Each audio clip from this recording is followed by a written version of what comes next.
சுதன் பரிசுத்தாவியின் பெயராலே ஆமீன்.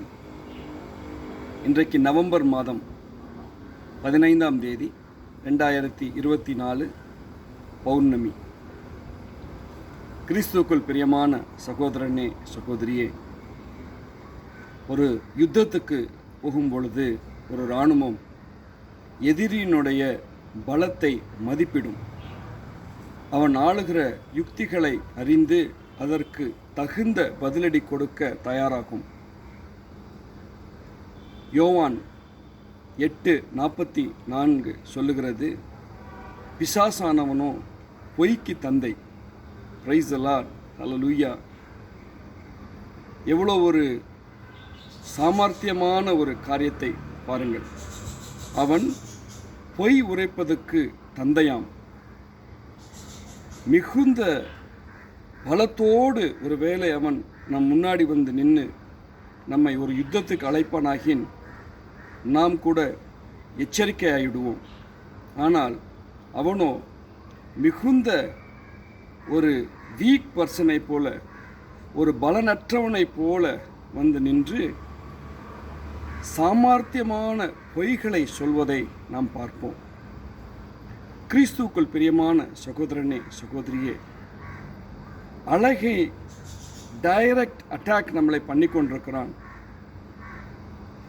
டைரக்டான ஒரு சோதனைக்கு நாம் உட்பட்டிருக்கிறோம் அப்படின்னு சொன்னால் இந்த காரியங்கள் எல்லாம் நாம் செய்வதற்கு அர்த்தம். உலக பிரகாரமான காரியங்களிலே அதிக நேரம் ஒருவேளை நாம் சிந்திக்கவோ இல்லை சமயத்தை கழித்து கொண்டிருக்கிறோம் என்றால் நாம் பிசாசானவன் அழகை கொடுத்து கொண்டிருக்கக்கூடிய நேரடி சோதனைக்கு உட்பட்டிருக்கிறோம்.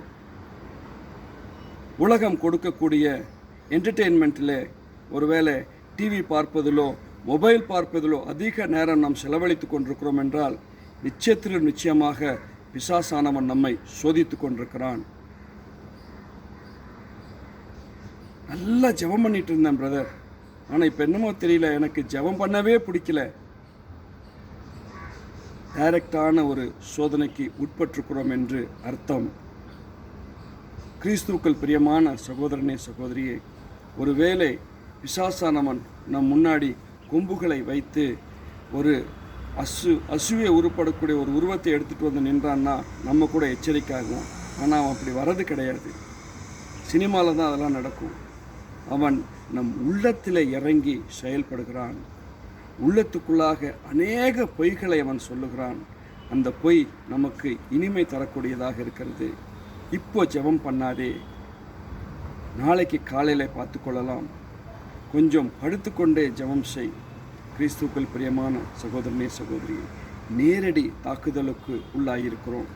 இன்றைக்கு இரவு ஒருவேளை இந்த காரியங்களின் நிமித்தம் நாம் சோதிக்கப்பட்டிருக்கிறோம் என்றால் எச்சரிக்கையாகவும் அதிக நேரம் கடவுளிடத்தில் செயல்பட முற்படுவோம்.